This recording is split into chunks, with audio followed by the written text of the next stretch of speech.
భూమిని ఆకాశాన్ని కలిగించేంత గొప్పవాడు. హల్లెలూయా. మన మనస్తత్వాలు చాలా సంకుచితంగా ఉంటాయి, కానీ దేవుడు విశాలుడు. ఆయన విశాలుడు. ఆయన అయినప్పటికీ కూడా చాలా సంకుచితమైన స్వభావం కలిగిన మనుషులు అని మనం ఆయన తెలిసినప్పటికి కూడా మన ప్రార్థన వినడానికి ఆయన సిద్ధంగా ఉంటాడు. ఎందుకంటే దేవుడు ఎన్నో సందేశాల ద్వారా మనతో మాట్లాడుతుంటాడు, తన వాక్యాల ద్వారా మాట్లాడతాడు, అనేక సాక్ష్యాలు వినిపింపజేస్తూ ఉంటాడు. ఏమండి, అనేకమైన సాక్ష్యాలు వింటున్నాం. చిన్న పిల్లల దగ్గర నుంచి ముసలి వాళ్ళ వరకు, చదువు లేని వాళ్ళ సాక్ష్యాలు, చదువుకున్న వాళ్ళ సాక్ష్యాలు, ఏమండి, చిన్న పిల్లల సాక్ష్యాలు, ముసలి వాళ్ళ సాక్ష్యాలు, అనేకమైన వాక్యాలు, వాక్య సందేశాలు వింటున్నాం, చదువుతున్నాం. అయినప్పటికీ కూడా గ్రహింపు ఉండదు.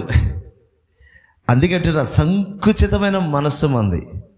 అంటే దేవుడు నిజం చెప్పడే, అసలు దేవుని స్థానంలో అసలు యాక్సెప్ట్ చేయం. మనం దేవుని స్థానంలో మనం ఉంటే మనం ఎవరి ప్రార్థన యాక్సెప్ట్ చేయం. అంత దౌర్భాగ్యపు మనస్తత్వాలు మనుషులదే. గ్రహింపు రానే రాదు. అయినప్పటికీ ఆయన ప్రేమ గల దేవుడు. ఆయన హృదయం విశాల హృదయం.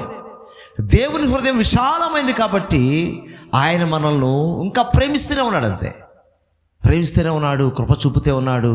ఆ ప్రార్థన చేయని వింటాను అంటున్నాడు ఆయన. మీరు ప్రార్థన చేసి నేను ఆలకిస్తాను, నేను ఘన కార్యాలు, గొప్ప కార్యాలు చేస్తాను అని ఆయన చెప్తున్నాడు. మన గొప్పవాళ్ళని కాదు, మన గొప్పవాళ్ళం కాదు, మన మనస్తత్వాలు మంచివి కాదు, మంచిది కానే కాదు మన మనస్తత్వాలు. అయినప్పటికీ ఆయన కృపగల, అందుకని ఆయన గొప్ప దేవుడు అని చెప్తున్నాడు. ఎంత గొప్పడు అంటే ఆకాశాన్ని భూమికి ఎంత గొప్ప దేవుడు, సర్వ సృష్టి చేసేంత గొప్పవాడు. ఈ భూమి మీద నలుసు లాంటి మన యొక్క జీవితాల పట్ల ఒక ఉద్దేశము కలిగి, ఏర్పాటు కలిగి, మన దగ్గర ఆయన మనం ఏంటో తెలిసి ఉండి కూడా తెలియకపోతే అది వేరే విషయం అండి.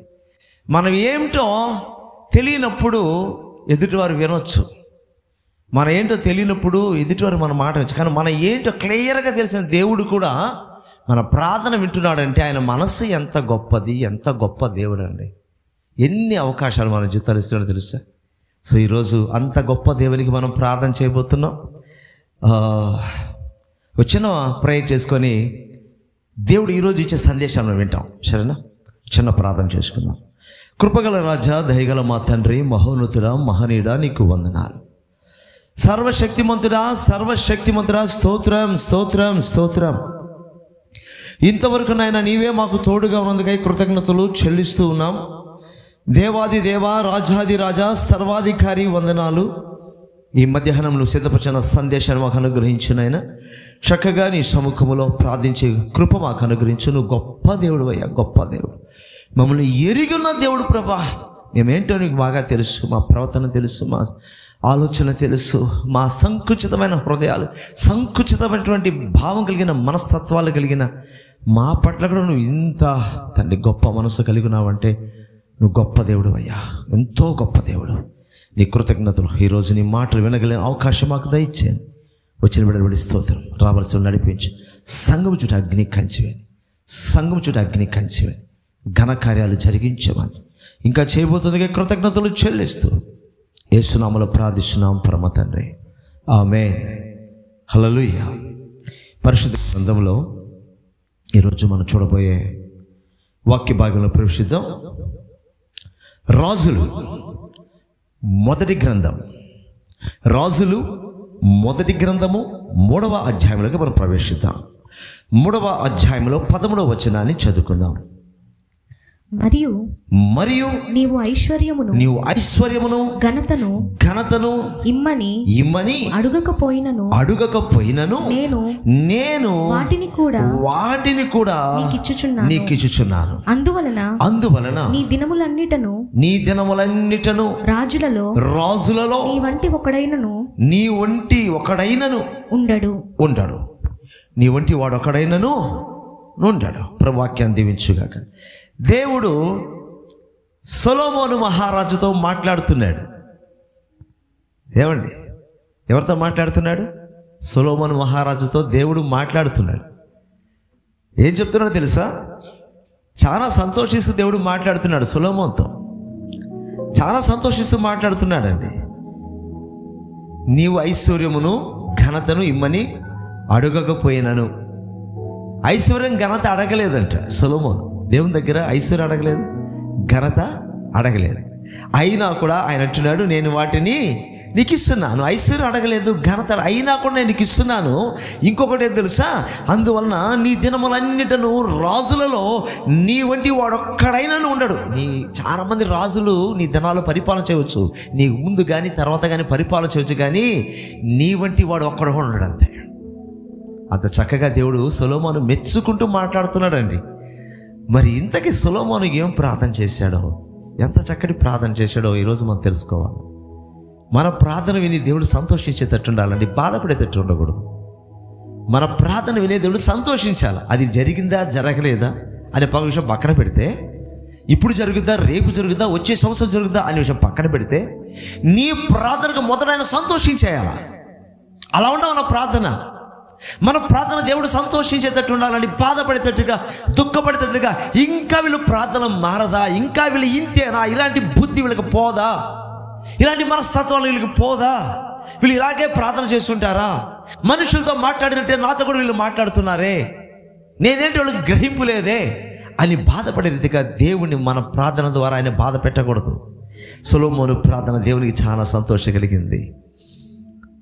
ఇక్కడ మనం ఒక విషయం చూసి, నువ్వు అడగకపోయినా కూడా నేను ఇస్తున్నాను. అందుకే ఈరోజు మన చూడబోయే అంశం ఏం తెలుసా, అడుగని వాటిని కూడా ఇచ్చే దేవుడు. హల్లెలూయా.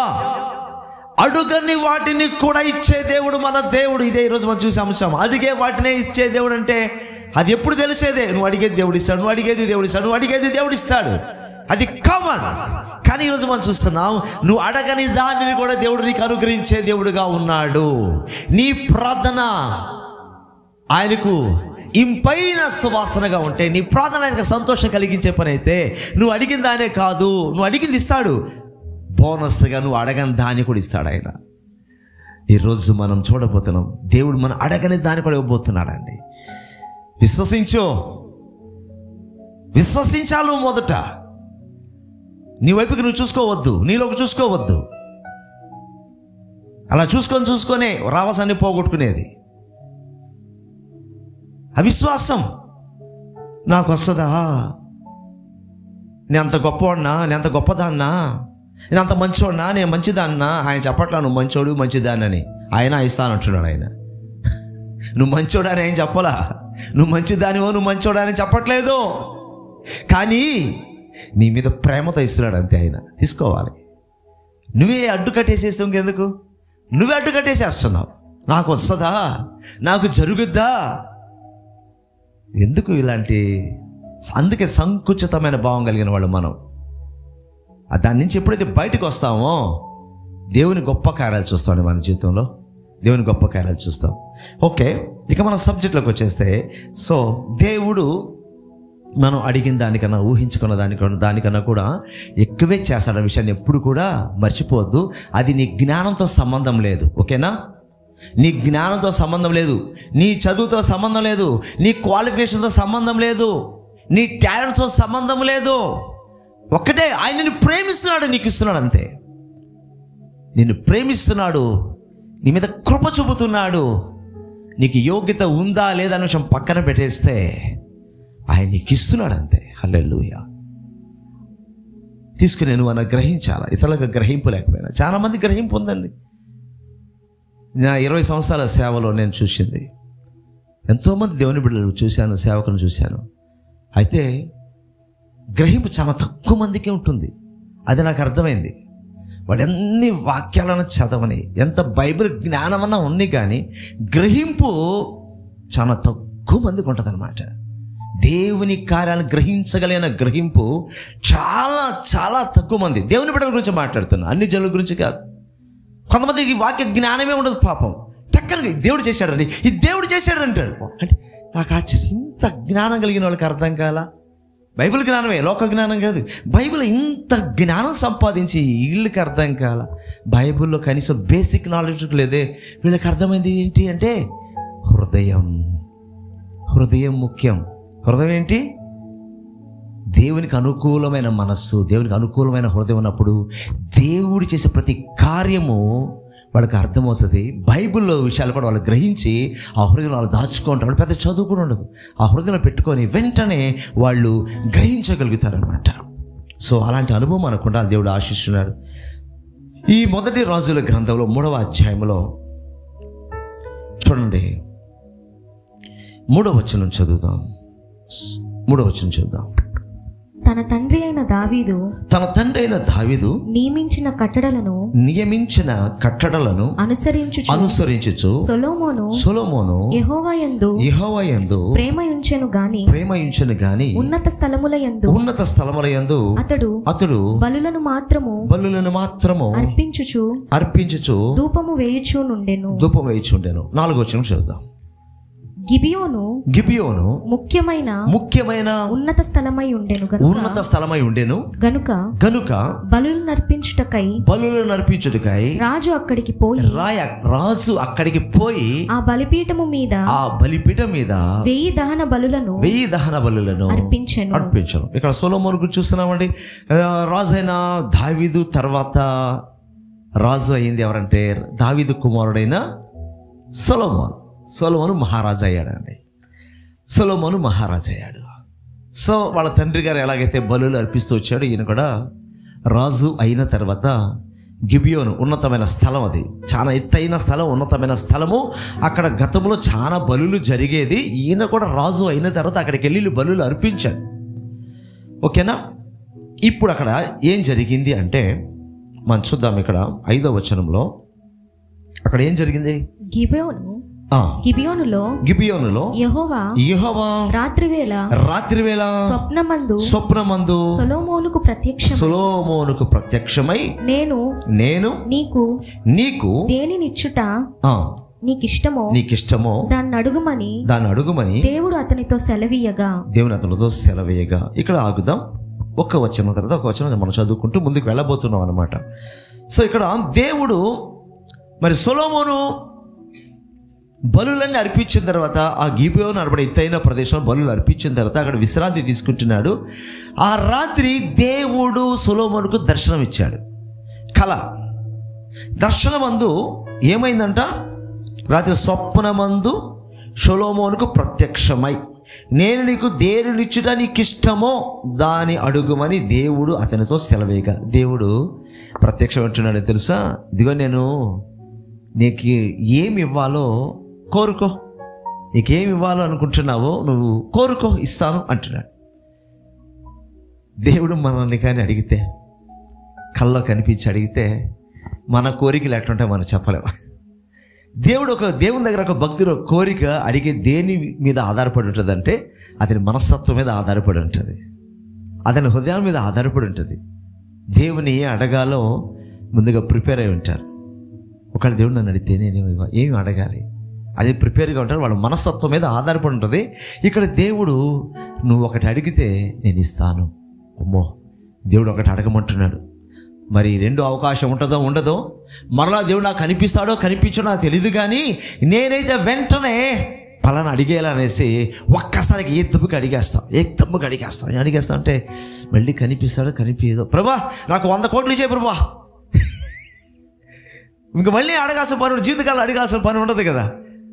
నాకు 100 కోట్లు ఇచ్చేసి, ఇంతవరకు నా జీవితంలో దరిద్రం అనిపించుకుంటూ వచ్చాను, ఒక 100 కోట్లు ఇచ్చేసావంటే ఎలాగో చెప్తారు మనీ యాన్స్ మనీ అని. కాబట్టి డబ్బు సంపాదించదు. నువ్వు 100 కోట్లు ఇస్తే నేను దాన్ని ఏదో చూసుకుంటాను, నేను ఎట్టో చేసుకుంటాను, కానీ అదే డబ్బు సంపాదించుకుంటూ పోద్ది, నా తర్వాత 100 తరాలకు బతికేస్తారు. సో నాలాంటి దరిద్రము నా బిడ్డలకు మనవరాళ్ళకు ఉండకూడదు. కాబట్టి నాకు 100 కోట్లు ఇచ్చే ప్రభు అని అడిగేస్తాం. ఏమో ఇలాంటి అడిగే వాళ్ళు ఎక్కువ శాతం ఉంటారండి దేవుని బిడ్డల్లో. నేనైతే అదే అనుకుంటా. 99% ఇలా అడిగేవాళ్ళు ఉంటారు. 1% సపరేట్. వాళ్ళు ఎప్పుడు దేవుని సపరేట్గానే ఉంటారు. హల్లెలూయా. ఆ ప్రత్యేకమైన వాళ్ళు ఎప్పుడు దేవుని చూడ ప్రత్యేకంగానే ఉంటారండి. మిగతా వాళ్ళందరూ వాళ్ళు ఎంత భక్తిలోనే ఎదగని, వాళ్ళకి ఎంత జ్ఞానం అన్నవాడిని తీరా ఒకవేళ ఏంటి అవకాశం వస్తే వాళ్ళు అడిగేది ఇప్పుడు రకరకాల మాకంత ఆశ లేదండి అనవచ్చు. అంత ఉత్తమ మాటలు అవన్నీ ఉత్తమ మాటలు నమ్మను. అది తేలిపోద్ది కొన్నిసార్లు. కొన్ని ప్రత్యేకమైన పరీక్షల్లో కొంతమంది తేలిపో, అప్పటిదాకా మేము మా గొప్ప విశ్వాసం, అది గొప్ప భక్తి, మేము ఇలాగా అనుకునేవాళ్ళు కొన్ని పరీక్షలు వస్తాయి జీవితంలో, అక్కడ తేలిపోతారు. ఒక్క క్షణంలో ఎగిరిపోతారు అంతే. ఆ ఒక్క దాంట్లోనే 100 మార్కులు పొందేవాళ్ళు ఉన్నారు, ఆ ఒక్క విషయంలోనే ఫెయిల్ అయిపోయేవాళ్ళు ఉన్నారు. ఒకే ఒక్క విషయంలోనే, ఒక్క విషయంలో 100 మార్కులు పొందేస్తారు కొంతమంది. తెలుసా, ఒక్కటే 100కి 100 మార్కులు వచ్చేస్తాయి. కాబట్టి ఈరోజు దేవుడు సొలొమోను అడిగే విషయాలు మనం చూస్తున్నాం. 5వ వచనం చదువుకున్నాం కదా, అంటే అడిగాడు, కలలో ప్రత్యక్షమై. నెక్స్ట్ ఏమైంది? 6వ వచనం, సొలొమోను ఇలాగు మనవి చేసెను, నీ దాసుడును నా తండ్రియునైన దావీదు నీ దృష్టికి అనుకూలముగా సత్యమును నీతిని అనుసరించి యథార్థమైన మనస్సు గలవాడై ప్రవర్తించెను గనుక నీవు అతని ఎడల పరిపూర్ణ కటాక్షము మగుపరచి ఈ దినమును ఉన్నట్లుగా అతని సింహాసనము మీద అతని కూర్చుండబెట్టి అతని కుమారుని కూర్చుండబెట్టి అతని యందు మహాకృపను చూపి ఉన్నావు. ఇక్కడ ఎలాగా దావీదు కుమారుడైన సొలొమోను దేవుని దగ్గర ఎలా ప్రార్థన చేయడం మొదలు పెట్టాడు తెలుసా? నీకేం కావాలో కోరిక అంటున్నాడు. ఈయన కోరుకుంటున్నాడు. ఆ కోరికని ముందు ఏం చెప్తుంటే, అయ్యా నీ దాసుడు మా నాన్నగారు దావీదు నీ ఎదుట ఎలా జీవించాడో నీకు తెలుసు. సత్యాన్ని అనుసరించాడు, నీ కట్టడలు అనుసరించాడు, నీ హృదయానుసారంగా జీవించాడు. అతని ఎదురు నువ్వు సంతోషపడ్డావు, అతని సింహాసనం స్థిరపరిచావు. సో ఆ సింహాసనం మీద నన్ను కూడా కూర్చోబెట్టావు, నీ మహాకృపను చూపి ఉన్నావు. ఎందుకంటే ఆయన కుమారుడైన సొలొమోను నన్ను ఆ సింహాసనం మీద కూర్చోబెట్టడం అంటే నువ్వు మహాకృప నాకు చూపి ఉన్నావు. కృప అంతే. నేను ఈ సింహాసనం, మా తండ్రి గారైన దావీదు సింహాసనం మీద నేను కూర్చొని ఉన్నానంటే ఇది నీ మహాకృప అని దేవుని ఘనపరుస్తున్నాడు అండి. ఇక్కడ మనకు ఆలోచన రావచ్చు, ఏది వాళ్ళ నాన్నగారి గురించి చాలా గొప్పగా చెప్తున్నాడు దేవుని దగ్గర. దేవుని దగ్గర తెలియదా ఏంటి? నీ సత్యాన్ని అనుసరించాడే మా నాన్న దావీదు, నీ నీతిని అనుసరించాడే మా నాన్న దావీదు. ఇప్పుడు మనకు వస్తుంది, ఎంత పని చేశాడు దావీదు. బెత్షెబా విషయం ఏంటి? వాళ్ళ భర్త అయిన ఊరియా విషయం ఏంటి? ఊరియాను చంపించాడు, బెత్షెబాను పెళ్లి చేసుకున్నాడు, ఆమెతో పాపం చేశాడు. మరి ఇక్కడేంది అంత చక్కగా రాయబడింది, నేను గొప్పగా చెప్పుకుంటున్నాడు ఏంటి అంటారా? మీకు తెలుసో తెలియదు, ఆ ఒక్క విషయంలో దావీదు మిగతా 99% కరెక్ట్గా ఉన్నాడు. ఆ ఒక్క విషయంలో తప్పు చేసినంతే దావీదు. ఇంకా మొత్తం జీవితకాలం అంతా కూడా ఆరంభం నుంచి ముగింపు వరకు దేవుని చిత్తానికి లోబడిన వ్యక్తి దావీదు. ఎవరవునన్నా కాదన్నా. సో ఆ రోజుల్లో రాజులు గొప్ప అధికారం ఉంది కాబట్టి, వాళ్ళు ఏం చేయాలన్నా చేయగలిగిన శక్తి కూడా ఉంది కాబట్టి, ఆయన కూడా కెపాసిటీగా అలాంటి పాపం చేసేసాడు. ఆ కెపాసిటీ లేకపోతే అంత కూడా చేసేవాడు కాదేమో. ఆయన రాజు అయిపోయాడు కదా, ఆయనకు అంతగా ఏమైనా చేయగలడు, ఏది కోరుకున్నా పొందగలడు. అంత అధికారం ఉన్న వ్యక్తి. దాని తగ్గట్టుగానే ఉంటే పాపాలు, ఏదంటే ఏదో స్టేటస్ తగ్గట్టుగానే సహాయం చేస్తారంటగా, ఆయన స్టేటస్ తగ్గట్టుగా భయంకరమైన పాపం చేశాడు తప్పనిచ్చి మిగతా ఎక్కడ కూడా దేవుని చిత్తానికి వ్యతిరేకంగా చేసిన వాడైతే కాదు. సో ఆ భయంకరమైన పాపానికి తగినటువంటి శిక్ష కూడా పొందాడు. ఓకే, సో ఆ ఒక్క పాయింట్ పక్కన పెట్టేస్తే దావీదులో ఎవ్వరు కూడా వేలెత్తి చూపలేరండి. మనమైతే 99 వదిలేస్తాం, ఆ ఒకటే పట్టుకుని ఓగలాడుతూ ఉంటాం. ఇప్పటికీ మనుషుల బుద్ధి అదే కదా, 10 ప్లస్లు కనిపిస్తే అది కంటికి కనిపించదు, ఒక మైనస్ పట్టుకునే ఓగలాడతారు.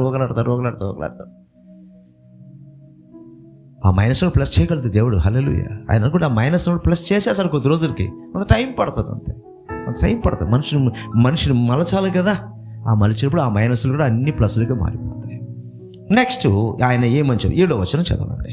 నా దేవా యెహోవా నీవు నా తండ్రి అయిన దావీదునకు బదులుగా నీ దాసుడనైన నన్ను రాజుగా నియమించున్నావు.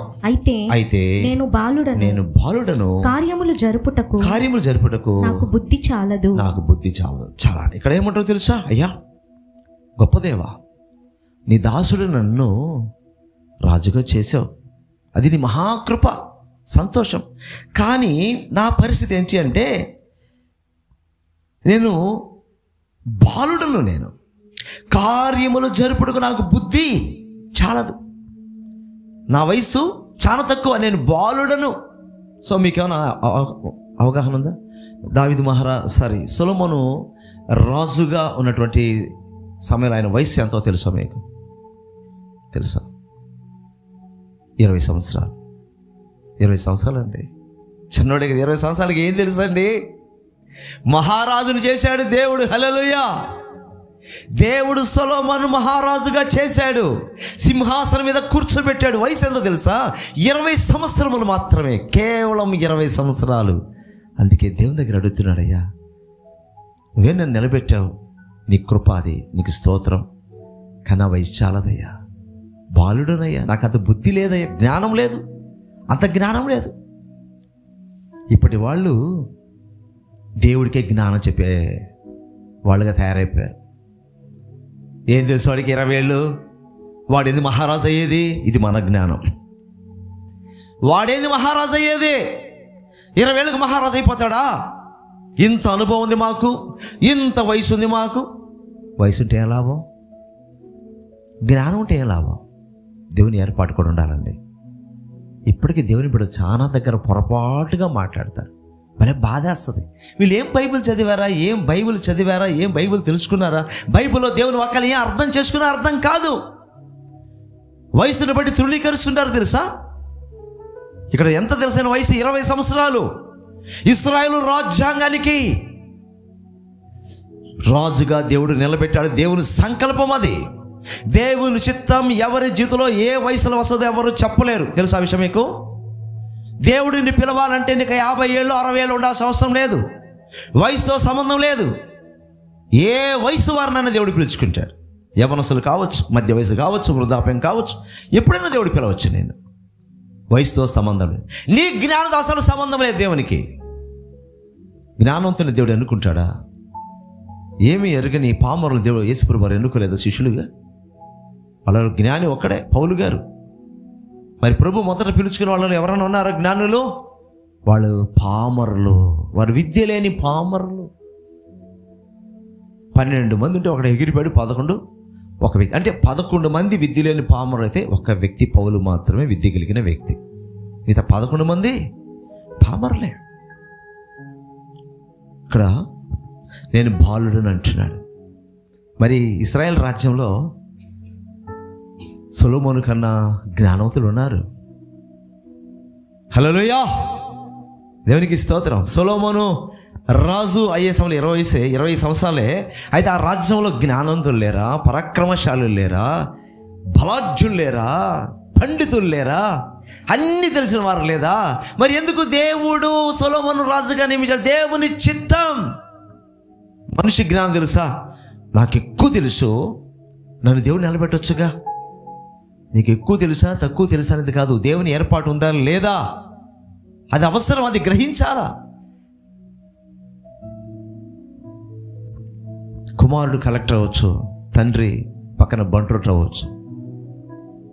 కుమారుడు సిఐ ఎస్ఐ కావచ్చు, తండ్రి ఒక కానిస్టేబుల్ కావచ్చు. అవునా కదా? కానిస్టేబుల్ తండ్రి, కుమారుడు ఎస్ఐ. లేచిన వారు ఏం చేయాలా? స్టేషన్ వేసిన సెల్యూట్ కొట్టాల్సిందే. వీడు నా కొడుకు, నేను ఎత్తుకొని పెంచాను, నేను స్కూల్లో చేర్పించాను. ఇవన్నీ కుదరదాడా? నువ్వు కానిస్టేబుల్ అని ఎస్ఐ అంతే. లేచి నిలబడ, సెల్యూట్ కొట్టాలి. నువ్వు తండ్రి అని అన్ని బంధాలు పక్కన పెట్టాలి. అక్కడ బంధాలు కాదు, అక్కడ నువ్వేంటి ఆయన ఏంటి. అర్థమవుతుందా? కాబట్టి గ్రహింపు కావాలండి. తర్వాత చూడండి, మా ఫోన్ ఆపేసి దయచేసి సైలెంట్లో పెట్టండి.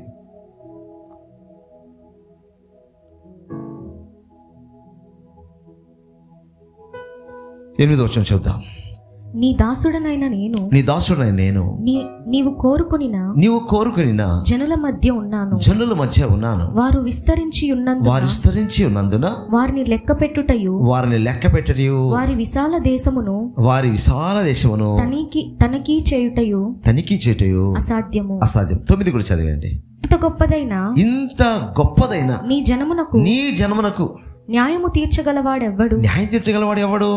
కాబట్టి నేను మంచి చెడ్డలు వివేచించి నీ జనులకు న్యాయము తీర్చునట్లు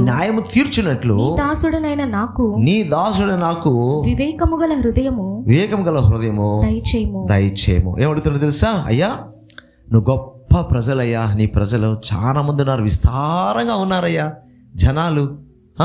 మరి వీళ్ళందరికీ న్యాయం తీర్చాలంటే ఎవరి వల్ల సాధ్యం అవుతుంది? నా వయసు చూస్తే 20 సంవత్సరాలు. రాజుగా నేనే న్యాయం తీర్చాలి అందరికీ. సో నేనేమడుతున్నా అంటే, నాకేం కావాలంటే వీళ్ళంత గొప్ప జనానికి న్యాయం తీర్చగలవాడు ఎవడు? కాబట్టి నేను మంచి చెడ్డలు వివేచించి నీ జనులకు న్యాయము తీర్చినట్లు నీ దాసుడు నాకు ఏం కావాలంట? వివేకము గల హృదయము దయచేయము. దేవుడు ఎంత చక్కటి కోరికాడు తెలుసా? వివేకము గల హృదయం నాకు కావాలి, వివేకము గల హృదయం నాకు కావాలి. మంచి ప్రార్థన, చక్కటి ప్రార్థన, అడగాల్సింది అడిగాడు. ఇప్పుడు సొలొమోనుకే కావాలి, వివేకం గల హృదయం నాకు కావాలయ్యా, బుద్ధి జ్ఞానం గల హృదయం నాకు కావాలయ్యా అడుగుతున్నాడు దేవుణ్ణి. ఎందుకు అడిగాడు? అది కూడా ఆలోచిద్దాం. ఎందుకు అడిగాడు? తాను మరి సొలొమోను గొప్ప జ్ఞాని అని ప్రపంచమంతటా పేరు పొందడానికి అడిగాడా? అక్కడ వాక్యాన్ని బట్టి మనం చూద్దాం. ప్రపంచమంతటా నన్ను అందరూ ఎంత జ్ఞానవుతాడండి, సొలొమోను ఎంత గొప్ప జ్ఞానవుతాడు అని అనిపించుకోదానికి అడిగాడా? లేదు. లేదా తన సొంత లాభం కొరకు గొప్ప జ్ఞానం వచ్చేసే నేను చాలా సంపాదించుకోవచ్చు అన్న ఉద్దేశంతో అడిగాడా? లేదు. దేనికి అడిగాడండి? అయ్యా, నువ్వు నాకు రాజ్యాన్ని ఇచ్చావు, ఈ ప్రజలు నీ ప్రజలు, ఇంత విస్తారమైన ప్రజలు ఉన్నారు, వీళ్ళందరికీ నేను న్యాయం తీర్చలేను, అంత జ్ఞానం నాకు లేదు. కాబట్టి నీ ప్రజలను చక్కగా పరిపాలించడానికి, మంచి చెడ్డలను గ్రహించగలిగిన వివేకము గల హృదయం నాకు అనుగ్రహించాడు అడిగాడని. సో ఇందులో అతనికి స్వార్థ ప్రయోజనం లేదు, తనకు పేరు ఘనత రావడానికి జ్ఞానం అడగలేదు, అండ్ ఇంకా తన ఏదో స్వలాభం కొరకు జ్ఞానాన్ని అడగలేదు. కానీ దేవుడు తనకు అనుగ్రహించిన ప్రజలను నడిపించడానికి, వారి బాగోగులు చూడడానికి, చక్కగా పరిపాలించడానికి దేవుని దగ్గర జ్ఞానం అడిగాడు మహారాజైన సొలొమోను. ఈ ప్రార్థన దేవునికి నచ్చింది, ఈ ప్రార్థన దేవునికి నచ్చింది. హల్లెలూయా. మరి దావీదు రాజులాగే ప్రవక్త అని ఇర్మియా కూడా ఎలాగే మాట్లాడతాడు దగ్గర. మీకు తెలుసో తెలీదో, ప్రవక్త ఇర్మియా గ్రంథం మనం చూస్తే 1వ అధ్యాయము, ఓకే మనం ఎక్స్ట్రా చెప్తారు. ఇర్మియా గ్రంథం 1వ అధ్యాయము 6-7 వచనం చదవండి. అందుకు అయ్యో ప్రభువు యెహోవా చిత్తగించుము, నేను బాలుడనే మాట్లాడుటకు నాకు శక్తి చాలదు నేననగా యెహోవా నాకు ఇలాగ సెలవిచ్చాను, నేను బాలుడననవద్దు, నేను నిన్ను పంపు వారందరి యొద్దకు నీవు పోవలెను, నీకు ఆజ్ఞాపించిన సంగతులన్నీ చెప్పవలెను. ఇర్మియాని దేవుడు దర్శించి, ఇదిగో నేను ప్రవక్తగా ఎన్నుకున్నాను, జనములకు ప్రవక్తగా నేను నియమించున్నా అని చెప్తే ఇర్మియా అంటాడు, అయ్యా నేను బాలుడనయ్యా, నాకేం తెలీదయ్యా అని చెప్తే దేవుడు అంటాడు, నేను బాలుడను అని అనొద్దు, నేను చెప్పింది చేస్తే చాలు. నేను ఏదైతే నీకు ఆజ్ఞాపిస్తానో, నేను ఎక్కడికి వెళ్ళి ఎవరితో చెప్పమంటే నువ్వు అక్కడ వెళ్ళి ప్రకటిస్తే చాలు. నేను బాలుడను, లేకపోతే నేను యవ్వనస్తును, లేదంటే నేను మధ్య వయసు, నేను వృద్ధాప్యం, ఇవన్నీ నాకు వద్దు. నేను చెప్పింది నువ్వు చెయ్యి, నేను చెప్పనది నువ్వు చెప్పు. ఎందుకంటే జనములకు ప్రవక్తగా నేను నియమించున్నా. సొలొమోను చెప్పినట్టే నేను బాలుడనయ్యా. ఇక్కడ ఇర్మియా నేను బాలుడనయ్యా. దేవుని పిలుపుకు వయసుతో సంబంధం లేదు. దయచేసి ఈ విషయాన్ని మీ హృదయంలో అండర్లైన్ చేసుకోండి. జ్ఞానంతో కూడా సంబంధం లేదు, అనుభవంతో కూడా సంబంధం లేదు. కొన్నిసార్లు మీద ఆయన నేర్పిస్తాడు. ఆ పిలుపుకు లోబడిన తర్వాత బాగా అర్థం చేసుకోండి, ఆ పిలుపుకు లోబడిన తర్వాత ఆ వ్యక్తికి ఎంత జ్ఞానం కావాలో దాన్ని దేవుడే అతనికి నేర్పిస్తాడు. ఎంత అనుభవం కావాలో అనుభవాన్ని కూడా దేవుడు అనుగ్రహిస్తాడండి, ఇస్తాడు. నెక్స్ట్ ఇస్తాడు. ముందు లోబడాలి, ముందు వచ్చేయాలి పనిలోకి. నేను కూడా యవ్వన ప్రాయంలో ఉన్నప్పుడు దేవుడు నన్ను నశించిపోతున్నటువంటి ఆత్మల విషయమై దేవుడు నా హృదయంలో భారం పెట్టి పిలుస్తూ ఉన్నాడు. చాలా కళలు చూపించాడు, దర్శనాలు చూపించాడు, వాక్యాల ద్వారా మాట్లాడుతున్నాడు.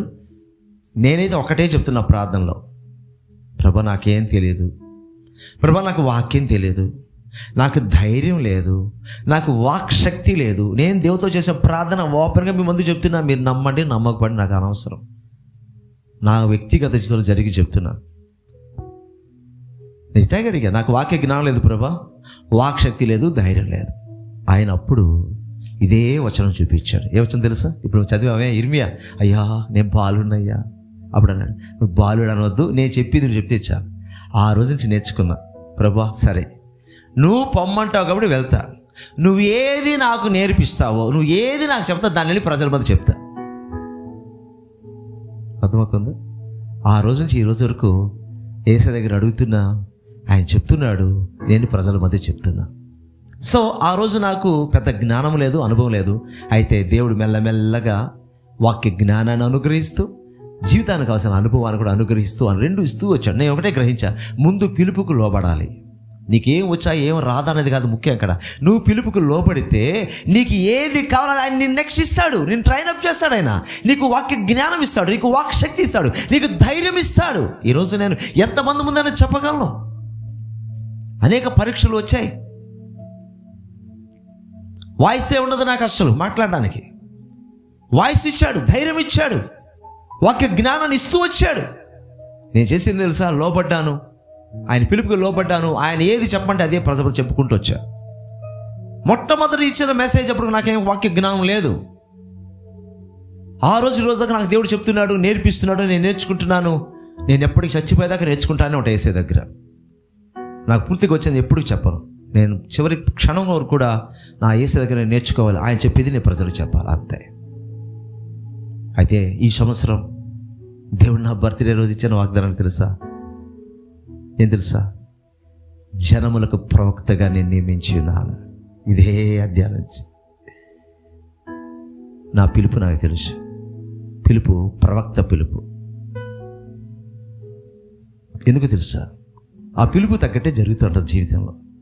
కొన్నిసార్లు అనుకునేవాడిని, నాకేంటి ఇలాంటి ప్రేయర్ రిక్వెస్ట్లు వస్తున్నాయి, నాకేంటి ఇలాంటి ప్రేయర్ రిక్వెస్ట్లు చెప్తున్నారు అందరూ అనుకునేవాడిని. ఇలా వేరే వాళ్ళ దగ్గర చెప్తారో చెప్పరో, నా దగ్గర ఎందుకు ఇలాంటి ప్రేయర్ రిక్వెస్ట్లు వస్తున్నాయని దేవుడు కన్ఫర్మ్ చేశాడు.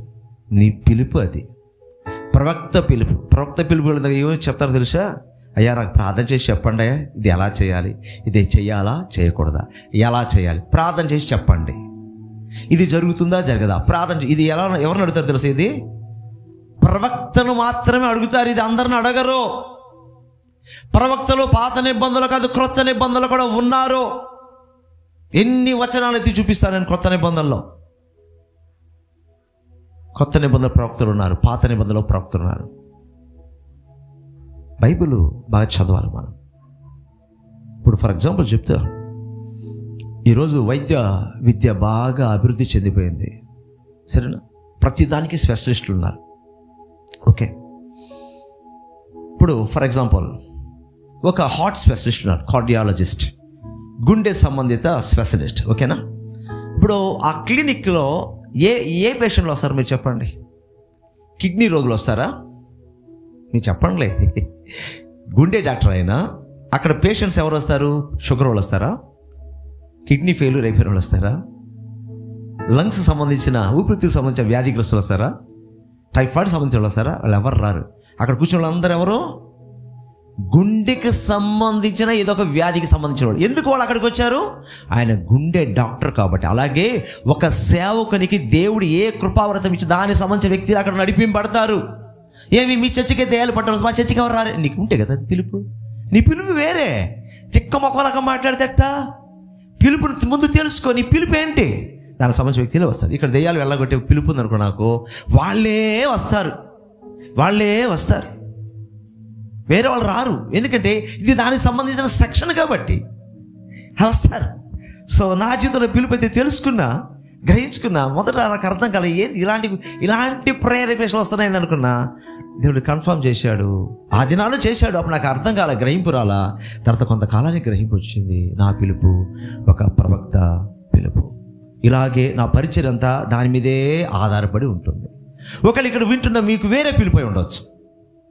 మీ పరిచయం రేపు దేవుడు ఇంకొక రకంగా ఉంటుంది. ఇలాగే అనుకోపాకండి. ఎప్పుడు మీ పిలుపు తగ్గట్టుగా మీ పరిచయం ఉంటుంది దేవుడు పిలిచిన తర్వాత. ఓకేనా?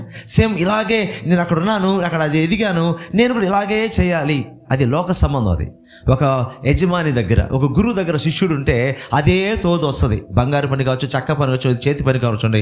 గురువు ఎలా శిష్యుడు అదే చేస్తాడు. ఎందుకంటే గురువు దగ్గర నేర్చుకుంది. ఇక్కడ అట్లా ఉండదు. ఇక్కడ మారిపోద్ది, ఇక్కడ అన్నీ మారిపోద్ది. దేవుడు నేను పిలుచుకుతాను, నీ పిలుపు మొత్తం మారిపోద్ది. అది వేరే, ఇది వేరే. నెక్స్ట్ మనం ఇక్కడ వాక్యంలోకి వచ్చేసరికి, ఎందుకంటే చెప్పాల్సిన గడి వస్తుంది కాబట్టి ఈరోజు వీటన్నిటిని ప్రతిదానికి ఒక సమయం ఉంటుందంట. ఒక మాటకి ఒక విలువ రావాలంటే కొంత టైం పడుతుంది. ఈ రోజున కొన్ని మాటలు నా మాటలకు విలువ ఉంటుంది, అది నాకు తెలుసు. వస్తుంది చూడు పిలుపు, అప్పుడు చిన్ని మాటకు చాలా పెద్ద విలువ వచ్చేస్తుంది. ఇప్పుడు ఎంత పెద్ద మాట చెప్పినా ఈ చెవులు వదిలేస్తారు. నాకు తెలుసు ఒక టైం వస్తుంది, ఇంత చిన్న మాట చెప్తే అది ఎంత విలువ వస్తుందో ఆ మాటకి. ఆ స్థాయి ఇంకా రాలే, నాకు వస్తుంది. అప్పుడు మొత్తం ఓపెన్గా మాట్లాడతా. దేవుని స్తుతి కలుగును గాక. నెక్స్ట్ మనం ఈ మొదటి రాజు గ్రంథాలకు వచ్చేస్తే, మరి సొలొమోను మహారాజు ఎంత చక్కగా అడిగాడు మనం చూసాం. 10వ వచనం చదవండి, ముందుకు వెంట వెళ్ళిపోదాం. సొలొమోను చేసిన ఈ మనవి ప్రభువునకు అనుకూలమాయను గనుక 11 దేవుడు అతనికి ఇలాగు సెలవిచ్చెను, దీర్ఘాయువునైనను ఐశ్వర్యమునైనను నీ శత్రువుల ప్రాణమునైనను అడుగక న్యాయములను గ్రహించుటకు వివేకము అనుగ్రహించమని నీవు అడిగితివి. చూసారా, దేవుడికి చాలా నచ్చిందంట సొలొమోను ప్రార్థన. సొలొమోను, నీ ప్రార్థన నాకు చాలా నచ్చింది, నీ మనవి నాకు చాలా నచ్చింది. ఎందుకంటే నీ స్థానంలో ఉండేవాళ్ళు ఏం కోరుకుంటారో తెలుసా? ఓ సొలొమోనా, నీవు రాజు కదా, సహజంగా ఒక రాజు ఏం కోరుకుంటాడంటే దీర్ఘాయువు కోరుకుంటాడు, ఎక్కువ కాలం బతకాలి. ఇంకా ఐశ్వర్యం కోరుకుంటాడు, ఇంకా ఐశ్వర్యం కావాలి, ఇంకా నాకు 10 రాజ్యాలు కావాలి, 20 రాజ్యాలు కావాలి, 100 రాజ్యాలు కావాలి అని కోరుకుంటాడు. శత్రువుల యొక్క ప్రాణాన్ని, నేను ఎక్కడ యుద్ధానికి వెళితే నాకే విజయం రావాలి దేవా, ప్రతి రాజు నేను ఓడించి చంపేసేయాలా అని కోరుకుంటాడు. శత్రువుల ప్రాణాన్ని కోరుకుంటాడు ఏ రాజైనా. కానీ అవి ఏం కోరలా, దీర్ఘాయువు కోరలేదు, ఐశ్వర్యం కోరలేదు, శత్రువుల ప్రాణాన్ని కోరుకోలేదు. నువ్వేం కోరుకున్నావంటే ఇదిగో చక్కటి వివేకము కలిగిన హృదయం కావాలని కోరుకున్నావయ్యా నువ్వు. అది చాలా సంతోషపడ్డాడు. మన ప్రార్థన దేవుని సంతోషం కలిగించాలా, స్తుతి ఆరాధన మాత్రమే కాదు, మన ప్రార్థన కూడా దేవునికి సంతోషం కలిగించాలి. 13వ వచనం మొదట మనం చదువుకున్నాం కదా, అయినా చదవండి 13. మరియు నీవు ఐశ్వర్యమును ఘనతను ఇమ్మని అడుగకపోయినను నేను వాటిని కూడా నీకు ఇచ్చుచున్నాను. అందువలన నీ దినములన్నిటను రాజులలో నీ వంటి వాడొకడైనను ఉండడు. చూసారా, దేవుడు తెలుసా, నువ్వు అడగలేదు, ఆయన ఏమి ఇస్తాడంట దేవుడు? ఆయనకి ఐశ్వర్యం ఇస్తాడంట, ఘనత ఇస్తాడంట. నీలాంటి రాజు ఎవడు ఉండడు. అంత ప్రత్యేకత నీకు ఇవ్వబోతున్నానని చెప్పాడండి. దేవునికి మహిమ కలుగును గాక. ప్రియమైన వాళ్ళారా, గమనించండి, దేవుడు మనం అడిగిన దాన్ని మాత్రమే కాకుండా దేవుని సొలొమోను అడిగాడు, దేవుని ప్రజలను పరిపాలించే జ్ఞానం, వివేకం, మంచి చెడును వివేచించగల జ్ఞానం గల హృదయం కావాలని అడిగాడు. దేవుడు సంతోషపడి, నువ్వు అడగని దానికి నేను నీకు ఇస్తున్నాను. కాబట్టి ఆయనకు సంతోషం కలిగింది. ఐశ్వర్యమును ఘనతను నువ్వు అడగకపోయినా ఇస్తా. సో ఈరోజు మన ప్రార్థన విన్నపం అంటే, మన ప్రార్థన సరైనది అయితే కొన్నిసార్లు దేవుడు మనం అడగని దాన్ని కూడా ఇస్తాడు. సంతోషంతో అడగని వాటి ఇస్తాడు. ఆయన గొప్ప దేవుడు అండి, గొప్ప మనసు గలవాడు. మనమే సొలొమోను తర్వాత జీవితంలో ఏమైపోయాడో మనకు తెలుసు. ఓకే, భవిష్యత్తు ఏమండి అలా అవుతుందని, అవ్వాలని దేవుడు కోరుకునే దేవుడు కాదు. కానీ మనుషులు కొన్నిసార్లు పతనం అయిపోతుంటారు. పతనం కావాలని దేవుడు ఎప్పుడు కోరుకోడండి, ఇంకా గొప్ప వాళ్ళని కోరుకుంటాడు. కానీ మనుషులు కొంతమంది అలా ముందు కొనసాగి ఉన్నారు, కొంతమంది పతనం అయిపోయి ఉంటారు. కానీ దేవుని యొక్క హృదయాన్ని ఇక్కడ మనం చూస్తున్నాం, దేవుని మనస్సును మనం చూస్తున్నాం, దేవుని ఉద్దేశాన్ని మనం చూస్తున్నాం, దేవుని ఏర్పాటు చూస్తున్నాం, దేవుని పిలుపు చూస్తున్నాం, దేవుడు ఎలా సంతోషిస్తాడో దాన్ని చూస్తున్నామండి. ఓకేనా? 14వ వచనం చదువుదామా? మరియు నీ తండ్రి అయిన దావీదు నా మార్గములలో నడిచి నా కట్టడలను నేను నియమించిన ధర్మమంతటిని గైకొనినట్లు నీవు నడిచి వాటిని గైకొనిన ఎడల నిన్ను దీర్ఘాయుష్మంతునిగా చేసేదన నేను. చూడండి, మళ్ళీ దావీదు గురించి దాకా మనం చెప్పుకున్నాం కదా, వాళ్ళ నాన్నగారి గురించి అంత గొప్పగా చెప్పుకున్నాడయ్యా సొలొమోను. వాళ్ళ నాన్నలో ఇన్ని బలహీనతలు ఉన్నాయి, ఇన్ని లోపాలు ఉన్నాయి అని అనుకున్నాం కదా. ఇక్కడ దేవుడే దావీదు గురించి మంచి స్టేట్మెంట్ ఇస్తున్నాడండి. హల్లెలూయా. దేవుడే తన దాసుడైన దావీదు గురించి మంచి స్టేట్మెంట్ ఇస్తున్నాడు. ఇదో నీ తండ్రి అయిన దావీదు నా మాటలు విన్నాడు, నా కట్టడలు విన్నాడు, అనుసరించాడు, నేను కోరుకున్నది జీవించాడు. నువ్వు కూడా అలా జీవిస్తే నువ్వు దీర్ఘాయుష్మంతుడు అవుతావు. పాత నిబంధనలో దీర్ఘాయుషకు ఒక ప్రత్యేకత ఉందండి, కానీ కొత్త నిబంధనలో అంత ప్రత్యేకత అయితే ఏం లేదు. ఎంతకాలం బతికామన్నది ముఖ్యం కాదు, కానీ దేవుని కొరకు ఎంత మంచిగా జీవించామన్నదే చాలా చాలా ముఖ్యం. కానీ పాత నిబంధనకు కొంత చిన్న తేడాలు ఉంటాయి, అర్థమవుతుందా? చిన్న తేడాలు ఉంటాయి. సో అప్పట్లో అలా ఆ విధానం ఉంది కాబట్టి దేవుడు అలా ఆయనకి సెలవు ఇచ్చారు. ఫైనల్ ఇంకా 15 వచనం చూసి ముగిచ్చేద్దాం. అంతలో సొలొమోను మేలుకొని అది స్వప్నమని తెలుసుకున్నాను. పిమ్మట అతడు యెరూషలేమునకు వచ్చి యెహోవా నిబంధన గల మందసము ఎదుట నిలవబడి దహన బలులను సమాధాన బలులను అర్పించి తన సేవకులందరికీ విందు చేయించెను. ఇదంతా ఎక్కడ జరిగిందండి? మరి సొలొమోను ఎక్కడ ప్రార్థన చేశాడు? ఎక్కడ ప్రార్థన చేశాడు? ఈయన ఎక్కడ? అంత కలే, కంప్లీట్ కళలోనే దేవుడు దర్శించాడు, కళలోనే దేవుడు అడిగాడు, కళలోనే సొలొమోను రాజు దేవుడితో మాట్లాడుతున్నాడు, కళలోనే ప్రార్థన చేశాడు, కళలోనే సమాధానం పొందుకున్నాడు, లేచాడు. ఇది కళ అని తెలుసుకున్నాడు. కళలో కూడా ప్రార్థన చేసే అనుభవం సొలొమోనుకుంది, మనకుందా? కళలో కూడా ప్రార్థన చేసే అనుభవం సొలొమోనుకుంది, మనకుందా? మెలకులోనే ప్రార్థన చేయలేమే, ఈయన కళలో కూడా ప్రార్థన చేస్తున్నాడు, నిద్రలో కూడా ప్రార్థన చేస్తున్నాడు. దేవుని ఆత్మ కలిగిన వాళ్ళు అలా చేస్తారండి. సో దేవుని చిత్తాన్ని గ్రహించే వరంగా ఉండాలి మనం. దేవుడు మనతో మాట్లాడు గ్రహించాలి, దేవుని కార్యాన్ని గ్రహించాలి. ఈ మధ్య నాకు నిన్నటి రోజు ఒక అద్భుతమైన కళ వచ్చింది. సమయం చూడు అద్భుతంగా వివరిస్తాను, అని టచ్ చేస్తా. మీకు సమయం చాలా దగ్గరకు వచ్చేసి నాకు అర్థమవుతుంది. సో ఇంతకాలం నిరీక్షణ కాలమే సమాధానం ఇస్తుందని నేను చాలా విషయాలు ఎదురు చూశాను. అది లోకల్ కూడా అంటారు, కాలమే సమాధానం ఇస్తుంది. 20 సంవత్సరాలు ఎదురు చూస్తున్నా, ఆ కాలం సమీపమైంది. ఒక గొప్ప దైవజనుడు నేను డ్యాస్ మీద ఉన్నాం, పెద్ద దైవజనుడు ఆయన. నా చేతికి మైక్ ఇచ్చాడు ఆయన. ముందు ఇసుకేస్తే రాని జనాలు, ఆ దైవజనుడు నా చేతికి మైక్ ఇచ్చాడు, ప్రార్థన చేయన్నాడు. చేస్తానండి అన్న, సంతోషంగా ఇంగ్లీష్లో చేయన్నాడు. అంత అలవాటు లేదండి అన్న, మెల్లగా వచ్చి, కానీ అంత అలవాటుగా లేదు. వెంటనే ఆయన ఏం చేశాడంటే, ఒక మ్యాగజైన్, క్రిస్టియన్ మ్యాగజైన్స్ ఉంటాయి కదా, ఇంగ్లీష్లో ఉంది, అది నా చేతికి ఇచ్చి 2-3 పేజెస్ చూపించి, ఇది ఇది ఇది ఇది చూడు, నీ లోపల మాట్లాడుతుంటా, అది చూసుకో, ఇంగ్లీష్లో ప్రే చేసే అన్నాడు. వెంటనే చూస్తున్నా నేను, అర్థమైంది. ఓకే, ఇంతేనా? సంతోషమైంది, నాకు చాలా సంతోషమైంది. అంటే దేవుడు నాకేం బయలుపరుస్తుంది తెలుసా? ఇంటర్నేషనల్ నుంచి స్టార్ట్ కాబోతుంది, ఈ ఇంగ్లీష్లో ప్రే చేయడం, ఇంగ్లీష్లో మెసేజ్ ఇవ్వడం స్టార్ట్ చేయి అంటున్నాడు ఆయన. హల్లెలూయా. సో నా పర్సనల్ ప్రేయర్ అయితే ఇక ఇంగ్లీష్లో చేసుకోబోతున్నా. ఇక్కడ చేసి అందరికీ అర్థం కాదు కదా. గౌరవం వచ్చి ఎవరికి వచ్చాను ఇక్కడ అండి, ఏది పెద్ద ఇంగ్లీష్ నేను ఇక్కడ మాట్లాడను, నాకు తెలుసు. అది 1-2 పదాలు జారొచ్చావు, కానీ ఇక నా పర్సనల్ ప్రేయర్ అంతా ఇంగ్లీష్లో ఉంటుంది. చిన్న చిన్న మెసేజ్లు కూడా ఇంగ్లీష్లోనే చెప్పబోతున్నా యూట్యూబ్లో. సో అది ఎవరికి అర్థమవుతుంది వాళ్ళ దగ్గర వెళ్తుంది. నా దేవుడు నన్ను సిద్ధపడమంటున్నాడు, నేను సిద్ధపడిపోతున్నాను.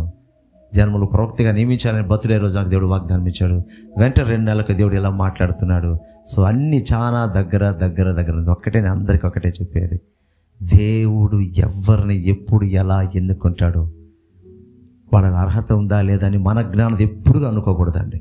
ఒకటే మాట, ఈ ప్రపంచం ఎవరికి అర్హత లేదు తెలుసా? ఒక్కరికి కూడా అర్హత లేదు.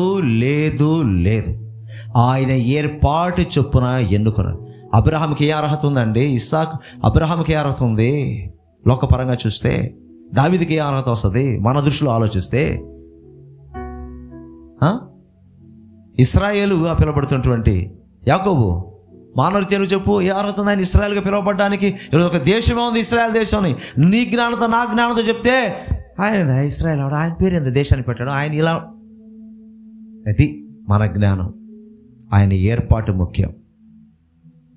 సో ఈరోజు టోటల్గా చూసేం తెలుసా? చివరికి ఒక వచనం, క్రొత్త నిబంధనలో నీకు ఆధారంగా అంటే మనం అడిగిన దాన్ని కూడా దేవుడు ఇస్తాడా?